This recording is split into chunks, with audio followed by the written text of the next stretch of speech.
May I request you all to please take your seats? Conflicts and the quest for peace is not just limited to the political sphere, something that we discussed just now. Sustainable development, they say, is the peace policy of the future. And one man who has worked towards it is Sadhguru Jaggi Vasudev, an Indian yogi, mystic and author, and a Padma Vibhushan. Ranked among the 50 most influential people in India, Sadhguru is a visionary and a best-selling author.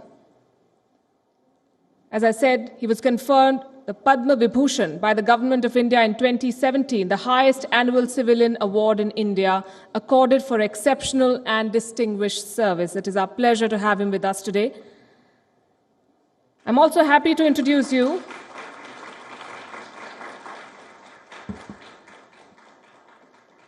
I would like to introduce you to Mr. Riz Khan, a veteran journalist and an illustrious with an international career spanning decades. May I welcome on stage Sadhguruji of the Isha Foundation and Mr. Riz Khan to talk about a possibility beyond present realities.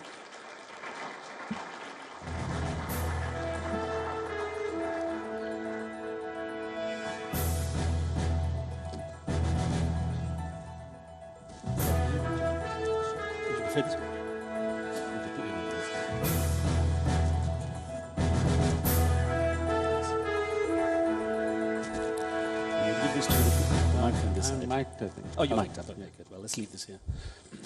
Well, Excellencies, distinguished guests, ladies and gentlemen, it's a real pleasure to be here with you. And Palki, thank you very much for all the hard work.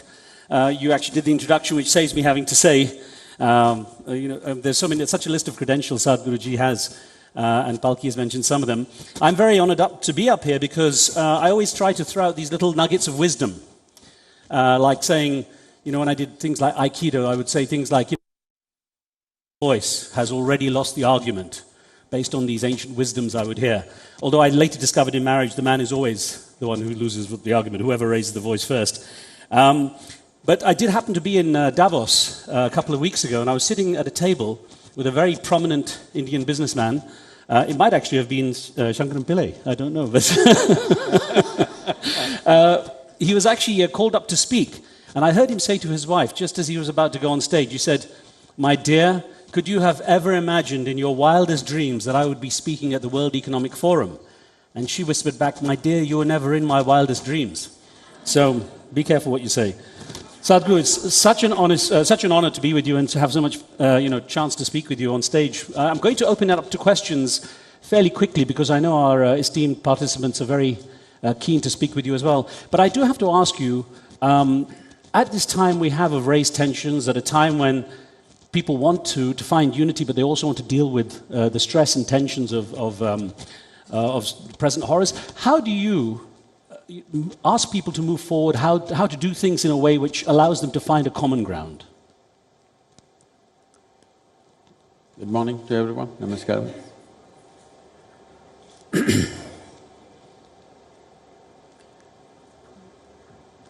This is that kind of time that whatever you say will get judged in an extreme way.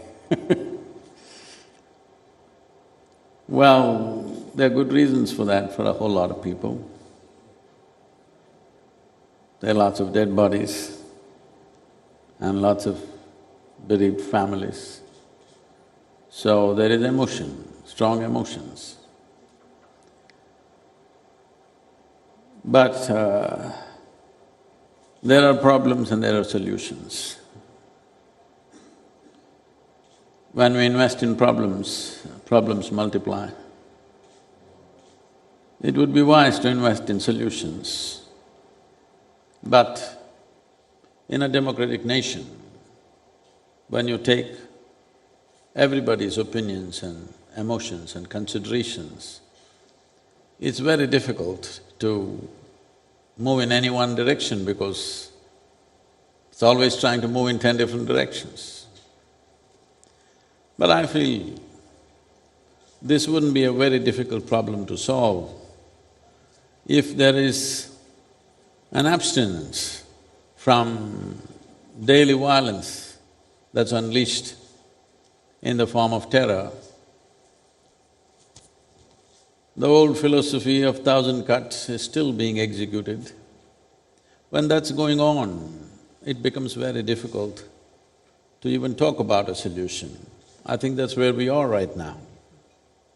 Aspiring for peace is definitely in everybody's heart. Aspiring for peace looks like a noble endeavor.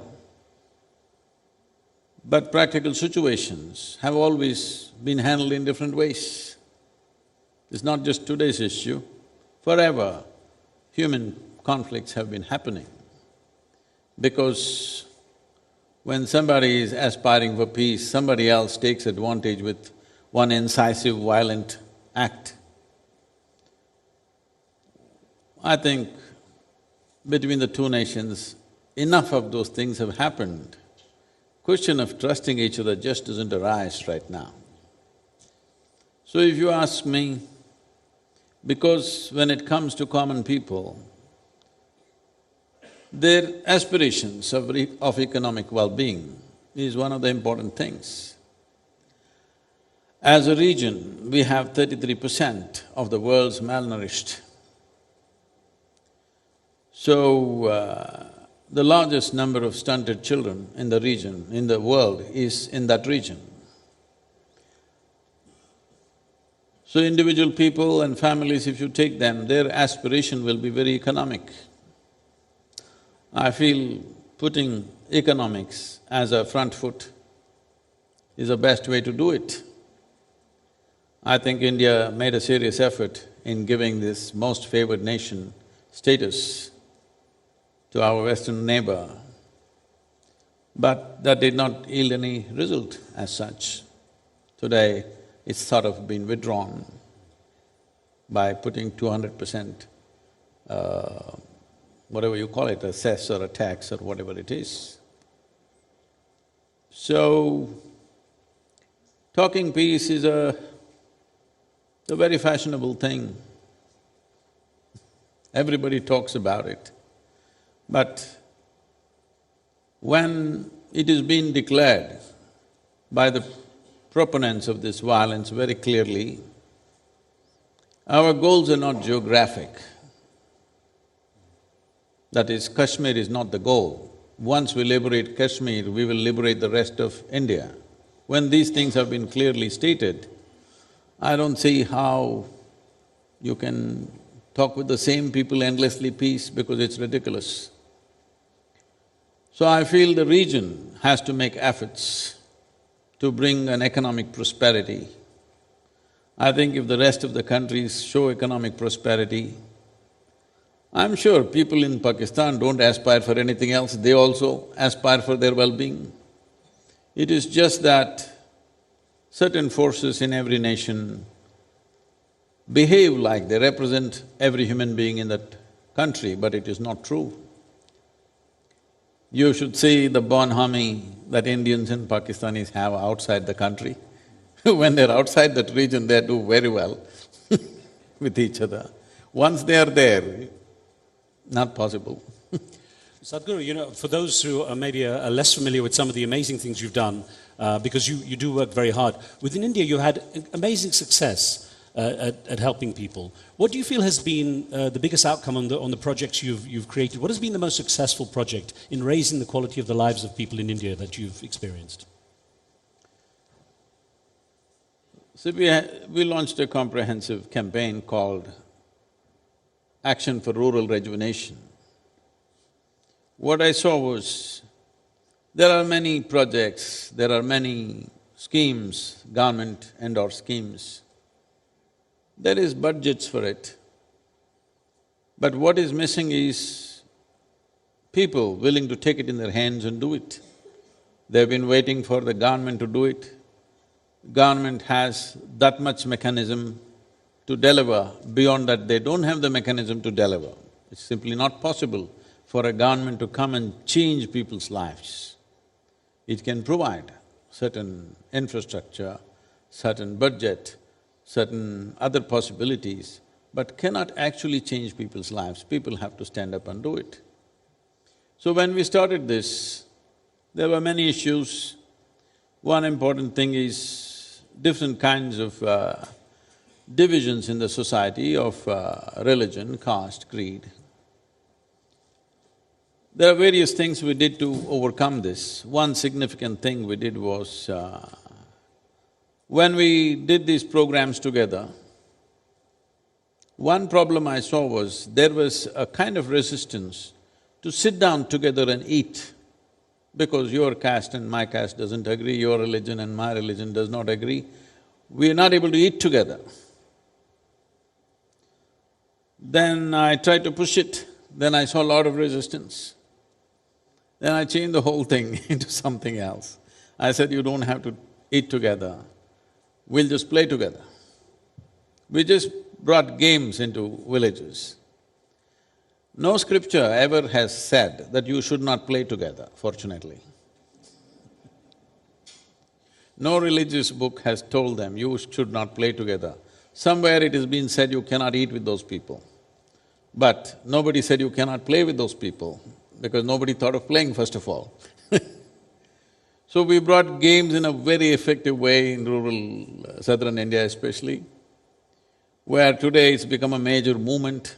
Just now in September we finished one, in November we finished one, where over 40,000 players across 28 districts in Tamil Nadu participating for over 3 months, league matches. All sorts of people, men, women of every age. There's one particular team where there is a 66-year-old woman, her daughter-in-law and her granddaughter, all of them in the same team. A winning team. It's a winning team. They won last year, but this year they came on third place or so. Probably because the grandmother couldn't take part. No, she was still there. Maybe she's 2 years older now. Well, sir, I want to… So why I'm saying this is, sorry. this moment of playing games, we have education, we have health and other things on the ground, which are all important. But for all of that to run smoothly, I saw this sport became a fantastic tool to deliver those things, because suddenly there was an exuberance and joy in the villages and the sense of competition and pride about the village, that they wanted their village to win. Suddenly they forgot what caste they are, what creed they are. Nobody ever thought of asking, what is Virat Kohli's caste? It never occurred to them. But if the local politician is standing for election, they will find out what caste he is. But nobody worries about the sports person, so we kind of leveled that and managed to deliver. So similarly in every area, even these differences of nationality, we could overcome by some means which is a little offbeat, which is not the usual things we're talking about.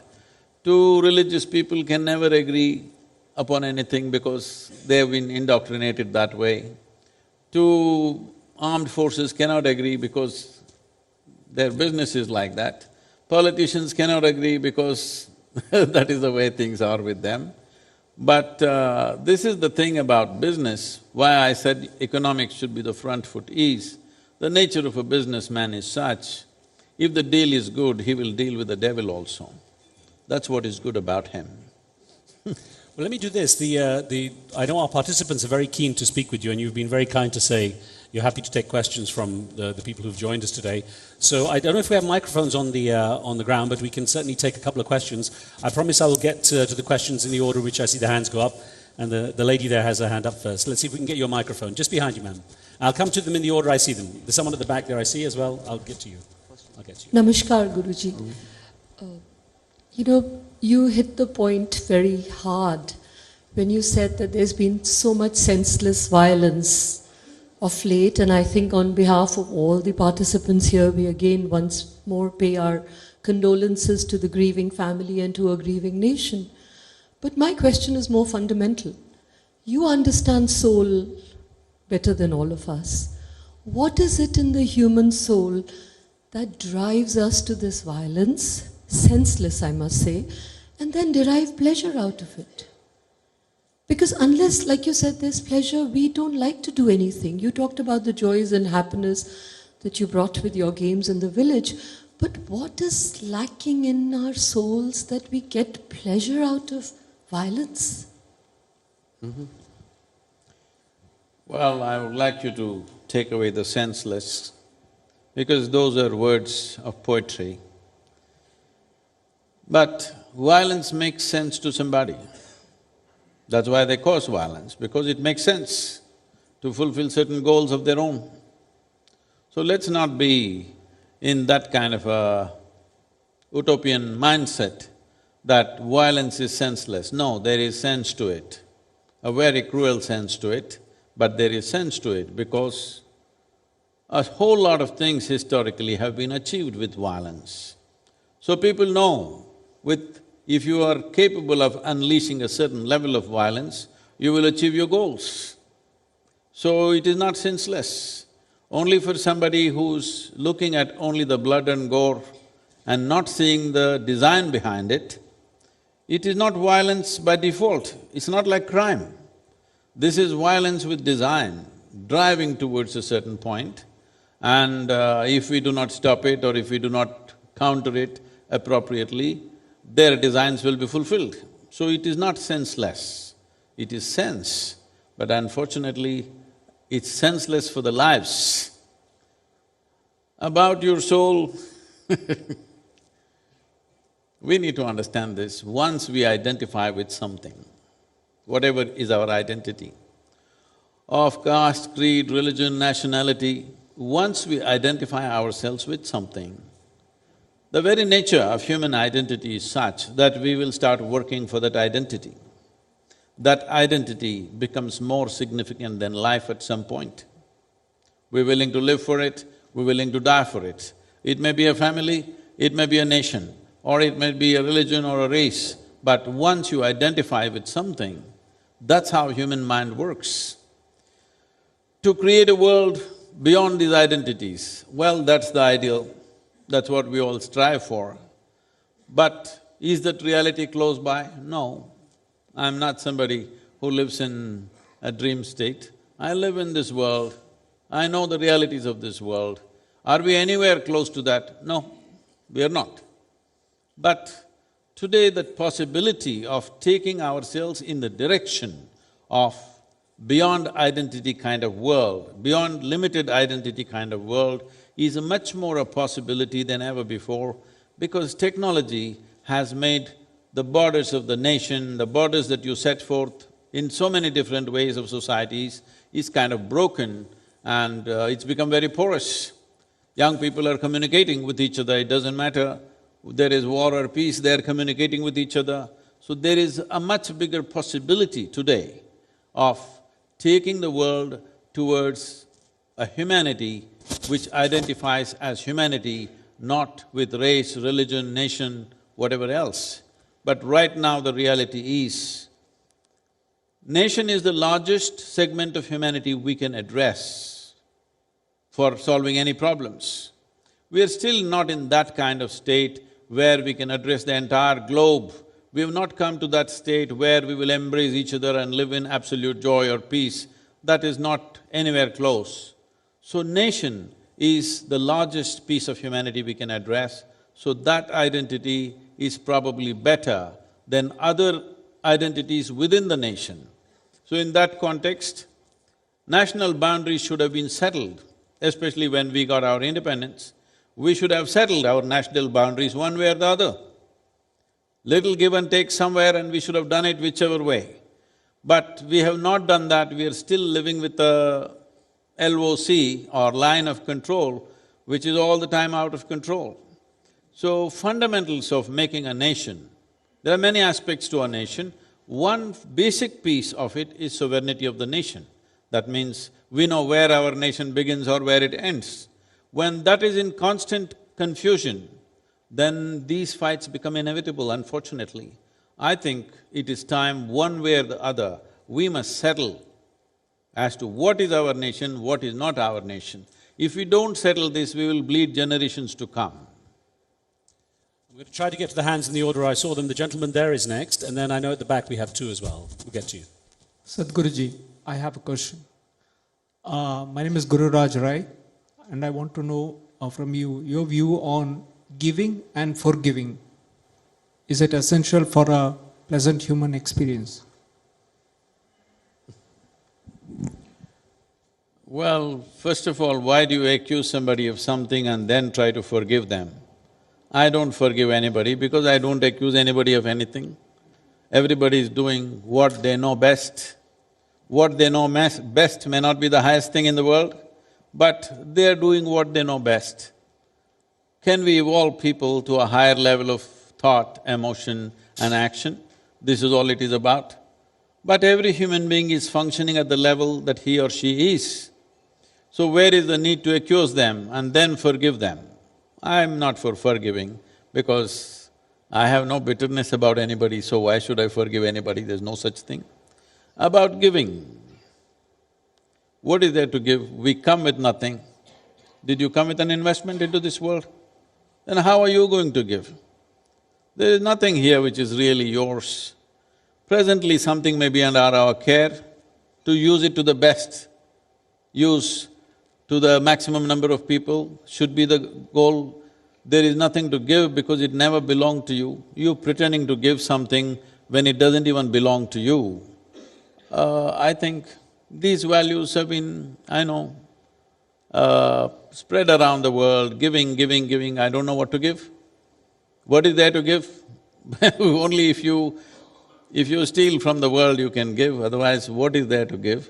The only thing you can do is, you're doing your best for this life and every life around you. That's all a human being can do, because you come with nothing and go with nothing. There's no container service at the end of your life. In spite of that, people have turned their homes into warehouses. I'm trying to get to the hands in the order they went up. If I could just pass it to the gentleman there, please, sorry. I'll get to you, sir, afterwards. I just want to get to the order, and he's in the middle there. Thank you. And tell us who you are, just behind you there. Thank you. Sadhguru Pranam, I saw a message this morning which appeared to be your tweet. In the age of fake news, we don't know whether it was your tweet or not. It said that you suggest 70. If that's really your belief, can you please explain us further how will this help in diffusing the situation? Thank you. See, there is a confusion in the country as to what is India and what is not India. You must settle this. If you don't settle this, these fights will go on endlessly. How many lives have been lost on both sides? For how long you want to do this? We must decide. You must have the courage to decide. Otherwise, if you do not integrate the nation, this problem will go on. This confusion, in the new generation that is there also, there is confusion whether I belong to this nation or do not belong to this nation, because different people are campaigning in different ways. So I'm only talking about anything and everything which is coming in the way of integrating the nation must be removed. And in my opinion, Article 370 is one of those things which is leaving populations confused, not knowing where they belong. Actually, the microphone was supposed to go right to the back, but sir, if you've got it, just please ask if you have something, and then we'll get to you at the back, sir. Just speak into it, they'll get it. Sadhguru, my family's been in the Gulf. Now this year we complete 100 years in the Gulf. And of course, in the Gulf, we've lived all our lives with the Muslims. 1947, partition came, and I was born in Karachi. But I always said I was born in Karachi, India, because at that time, when I was born in 1938, there was no Pakistan. Now the question is here, when 47 we had to leave because we were Hindus, we had to leave from Sindh. My father had a question because living with Muslims, question was, okay, fine, you don't want us to live in Pakistan as because we are Hindus, all right, then we'll go and live with our Muslims in Arabia. Can you explain to me how a religion which is there, how can you fragment it and say that yes, this is our religion between the two? Well, this will need a historical post-mortem, which I don't think is appropriate here. But we must make this happen in the world, that individual religion, whatever you want to believe in, must be in a personal capacity. You don't have to practice it on the street, nor do you have to practice it as a nation. Individual people can believe whatever they want. The religions of the world should come to that level of relaxation. They are right now in an aggressive marketing mode. Everybody trying to conquer more people all the time. If you relax that you don't want to capture, it's called soul capturing, she mentioned the word soul. If you stop this thing about soul capturing and leave people to do what they want, you can teach your preachings, whatever, if whoever likes it will follow it. If this relaxation comes in the religious teachings that it is not about the numbers, and first of all, I feel in a democratic country, if the politicians of the day 100% realize that people will not vote on the basis of what they believe in as a religion, the voting and the choice of leadership will not happen on the basis of religion. If this one thing happens, I feel more relaxation will come and further partitions need not happen. Partition is… India-Pakistan partition is one of the cruelest things that have happened in this part of the world, where over 600,000 people died and millions of people are still suffering. In both parts of the… in both the countries, still a whole lot of people in the second, third generation still not settled because of what happened then. So, we cannot fix what happened in the past, but if you don't learn from the past, that means we are unworthy of being human. The gentleman at the very back, if you could put your hands up in the local dress, we'll get the microphone to you. मैं जितेंद्र वैद्य, yes. Gurudev, there is so much anger, emotion going on in our country at the moment. There was a Mahabharata and there was a fight between Kaurav and Pandavas. And after so much of tolerance, Krishna intervened. Do you think that now we are seeing a Krishna? The Krishna will appear and do the justice with this battle? Thank you, sir.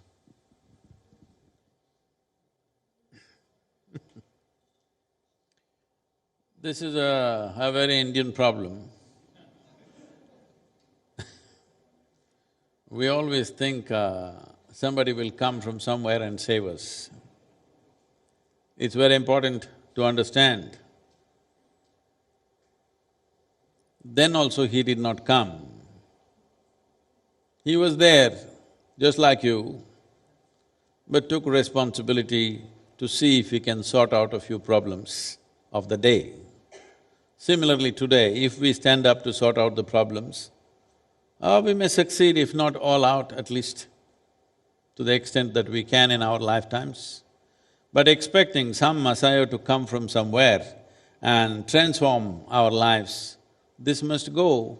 This happens because India is one nation which remembers a few thousands of years of history in the form… because our history was not written in a simple factual way, but it was written in a dialectical way as a living story. Because it was written in a living story, you still keep living 6,000 years ago. It's time you come to 21st century. Solutions will not come from anywhere else. If we stand up to find solutions, we may take a few steps. The way the situation is right now, solution is not nearby, but we may take a significant few steps in our life so that solution will happen sometime in near future. If we don't take these steps and we wait for somebody to descend from somewhere and solve our problems, anyway, I want you to know that even in Mahabharata, when Krishna came, as much as he tried, he could not solve the problem. It ended in a disaster. So, I hope we won't wait for somebody to come and make a disaster out of this, that we need to stand up on both sides and find some solutions. I'm going to ask Mr. Mubarak, just wait a moment, I'll get to this gentleman and I'll come to you, sir. Yeah. My question to you, Sadhguru, is that you said that Article 370 should go. Shouldn't Article 370, 371, rather than being seen as an act of keeping two entities apart, be seen from the perspective of constitutional safeguards to religious and ethnic minorities when the state came into play after 1947? Well, Karthikeya, that question is not relevant because there are more minorities in the rest of India than in one state called Kashmir right now. So how do you say that? On what basis? So are you going to pass the Article 370 for every state wherever there is a certain amount of population? It doesn't work like that. Hello? Yes, Mr. Sadhguru. I want to ask you about psychedelics. Do you think psychedelics can help diffuse violence if given to leaders? You want to dope them now, nothing else worked.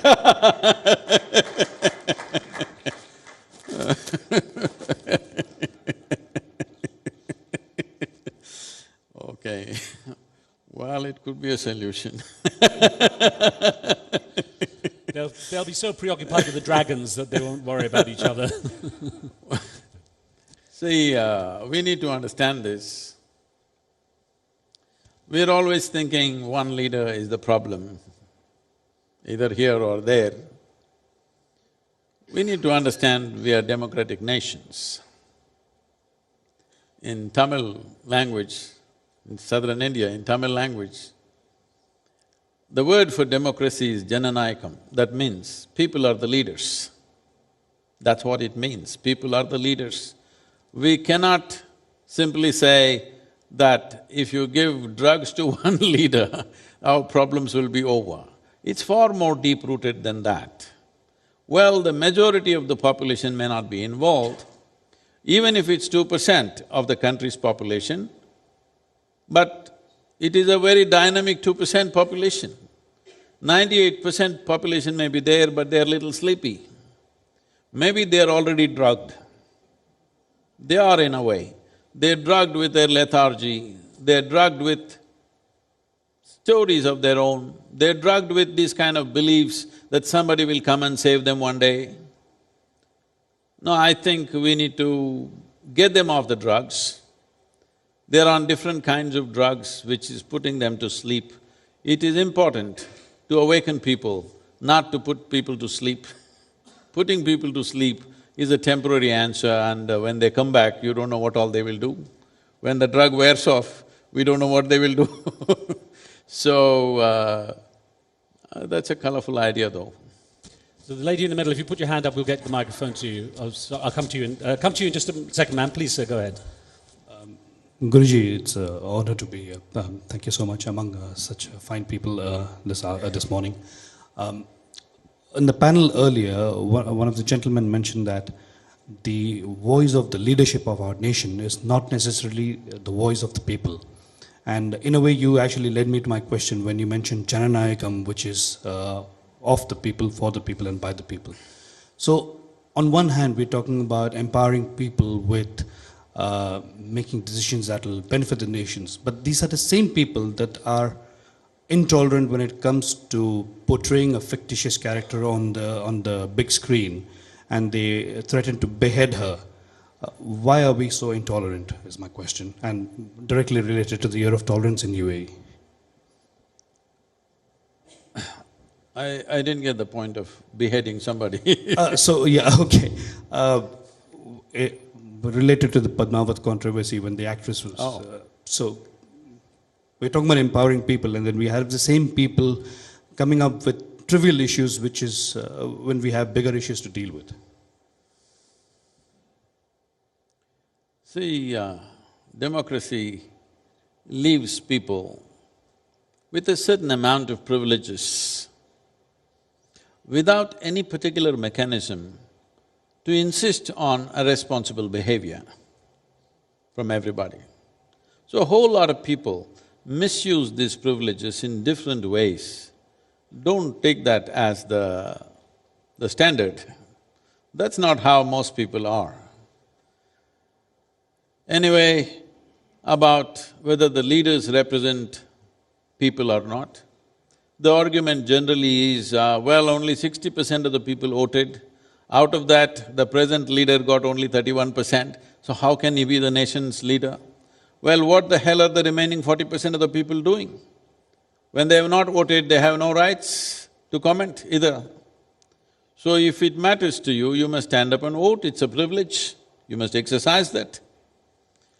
And how should you exercise it? It's very important now that the elections are coming and maybe many of you do vote in India. See, the important thing is if democracy has to work, the feudalistic mindset has to go, in the sense, if even one family votes as one unit, then it's not democracy. This is the idea of secret ballot, that everybody should think for themselves and vote. If you vote as a family, if you vote as a caste, if you vote as a religion, even if you vote as a party, I'm saying something which is going to be… I'm going to be unpopular with all the political parties in the country. I'm saying this political party membership should be taken away. There should be no such thing, because I see, particularly in United States, if you ask somebody, he says, I'm a Republican. Why? My father was a Republican, my grandfather was a Republican. So your vote is already decided. This is a feudalistic way of existence. Where is the democracy in this? We are getting there also rapidly. In our country, it was not like that in the beginning, but now we are getting there very rapidly. I feel this political membership should not be there. There should be a limit. If they need that many people, maybe 500 people, 1,000 people to run their party, that many people can be the members. Public should not be members because they're pre-committed, which is not a good thing. Every time when the election comes, you must evaluate what's happened in the last 5 years, is it worthwhile, whether we should give them another chance or not, is something that each individual should decide. If you decide as a mass, either because of your party membership or because of your religious affiliation or because you belong to a caste or whatever, then there is no democracy as such, it is just feudalism in the name of democracy. And most countries are becoming like this, particularly United States has taken to this, and India is going that way. I think if we want a course correction, we are talking about voting beyond religion and caste, but what about the party? Party has become the new religion. It's important that there should be no memberships. People should decide just before the election who they want to vote for. Otherwise, we will subvert the democratic process. Thank you, sir. Ma'am, I'm sorry, I'm trying to get to you with a microphone, but I don't think they got it to you yet. But okay, after this lady, let's get the microphone to the middle there. Thank you. Go ahead. Namaste, Guruji. I'm Lata Ramakrishna. My question is, since women have a very soft approach to everything and they love to hold discussions instead of offering knee-jerk reactions, will it be better to empower and encourage women in leadership roles, and will it bring down violence all over the world? Oh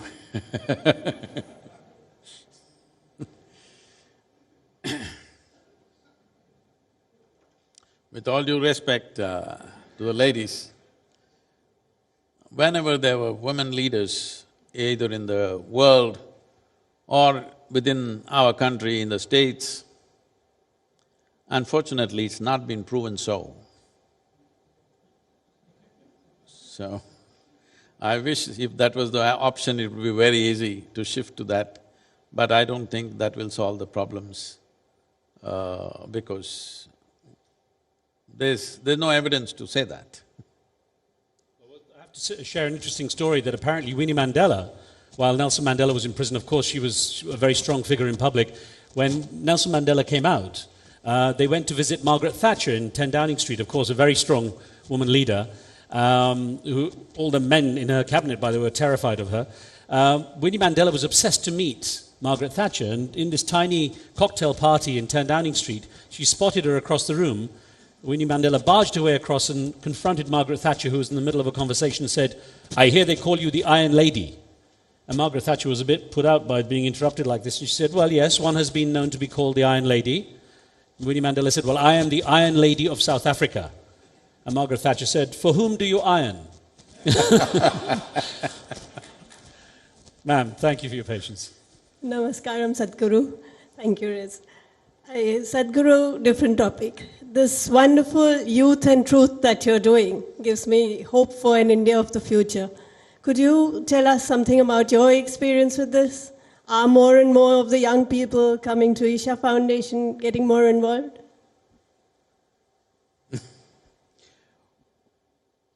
Well, the reason why I went out to do this when already there are too many things on hand is, this is a constant refrain wherever I go, a whole lot of people who come in touch with whatever we are doing.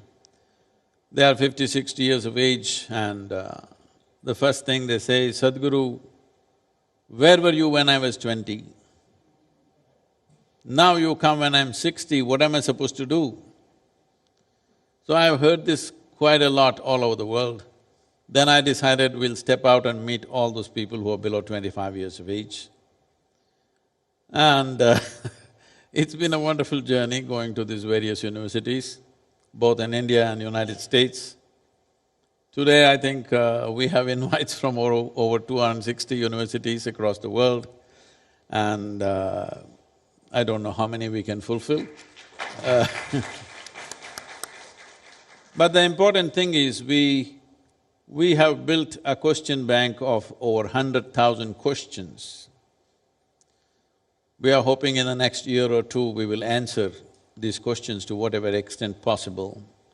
And we want to build a digital book where youth have a reference book for whatever questions they have some kind of solution. The idea is to make it available to everybody, irrespective of where they are. It is also being translated into some 18 or 19 languages around the world, so that it finds access to people irrespective of the nations and the societies in which they exist. The important thing about this is, see, when you're a youth, there is a certain amount of energy. The problem is, when you're young, you think this energy will last for a lifetime. They have to pay, usually they don't look at old people. If they pay enough attention to the old people, not me if they pay enough attention to the old people, they will understand that this level of exuberance and energy will not be with me forever. When that exuberance is there, it gets wasted because the necessary balance is not there. By the time they acquire certain balance, the exuberance is gone. So, in one's life, the sooner they attain to some kind of balance within themselves, there is more possibility for human genius to unfold. When you are an issue by yourself, when your own thought and emotion is a big issue within yourself, you are not going to grapple with any big issues in the world. So one fundamental aim of this is to ensure that you are not the issue in the world. There are issues in the world, what we can handle, we will handle, what we cannot handle, we do not handle, but you should not be the issue. So for this, the most fundamental thing is, there is an inner balance within the human being. The sooner it happens in one's life, the better it is for that individual human being and better for the entire humanity. I'll just say the BBC trained me as a journalist, TV journalist, to live by the clock, so we have 2 minutes. Mr. Manish Tiwari, I'm going to try and get you the microphone just for a last quick question. You'd asked. Sorry, we just got… he was next with his hand. I wasn't sure if we'd have the chance, so if you could just give him a chance to… We have literally 2 minutes, please, just… Mr. Manish, you're going to… Oh yeah, sure, and I can then speak, unless we can get it to you. We'll try and get it to you, sorry. You can speak. I'm sorry, we were so tight for time, and I was just watching the hands as they went up, so… Here you go, behind you, sir. Thank you. It's always a pleasure hearing you, Sadhguruji. You know, I heard you talk about identity, sovereignty, technology. But technology has completely eroded Westphalian sovereignty. Today, you have the Facebook lands, the Twitter lands, the Instagram lands, which do not respect national boundaries at all. So when we talk about sovereignty, are we obsessing about a 19th century concept which has become completely passé? Definitely, but we need to understand the region which we are right now referring to. 33% of the world's malnourished children are in this region, in India, for that matter. So, nearly a third of our population is not even in 19th century, they're in 18th or 17th century. So when they're in that place, we talking about 21st century as if everybody has gotten there is not fair. Right now, you need to strengthen the sovereignty of the nation because you cannot address the people without strengthening that. When populations come to a certain level of well-being, definitely we have to loosen this sovereignty. We must understand this. This making of a nation is at different levels of evolution for a society. Unfortunately, within the first 25–30 years, if we had become a developed nation, we would be talking a different language. I would be definitely speaking a different language. But my engagement, 70% of my work is in rural India, and what 21st century are we talking about? 21st century we talk only when we come to Bangalore, Mumbai, somewhere. When we are in the villages, we are talking 18th century talk. That's the condition where they are. So, somewhere, if we are not able to take 100% of the nation's population at once, but little upgradation of at least basic nourishment must happen before we talk about bigger ideas of loosening the borders. This is why I said, if economic borders are loosened, political borders are tightened but economic borders are loosened for some time, all that India needs is a larger economy. Without scaling up the economy, without increasing the size of the economy, there are really no solutions. Because a small pie, you're trying to break it for 1.3 billion people, whichever way you break it, it's not going to work. We need to increase the size of the pie. Once the size of the economy is large enough, and for it to become large enough, these nations need to function as one, as economic unit at least.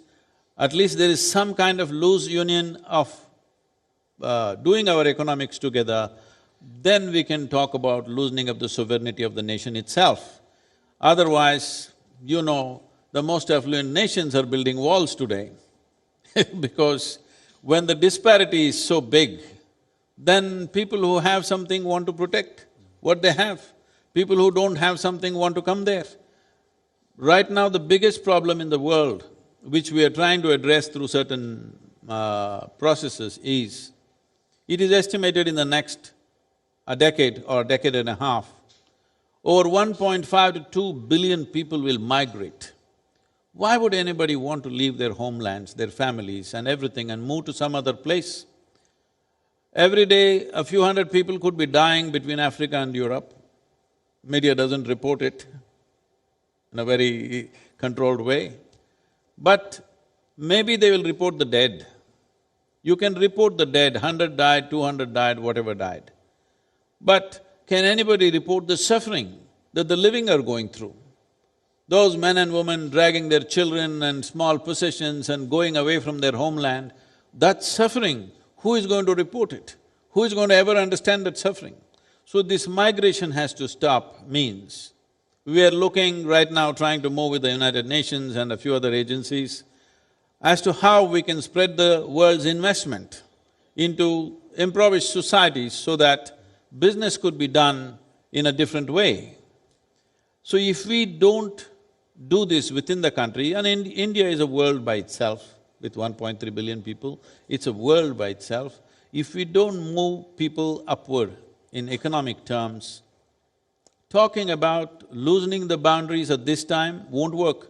First of all, India, Bangladesh, Pakistan, Nepal, Sri Lanka, reasonably, if they're economically in some kind of similarity, then opening up the borders will work. Otherwise, when the disparity is too heavy, if you open it up, there'll be chaos and inevitable conflict. And just a thought, by the way, technology is changing every day. there's word that YouTube, Twitter and Facebook might merge, except we'd end up with You-Twit-Face. So that might not be so good. Sadhguruji, thank you so much for taking so many great questions. Thank you very much, sir. Thank you. Balki, I hand over back to you. Thank you. Please, sir.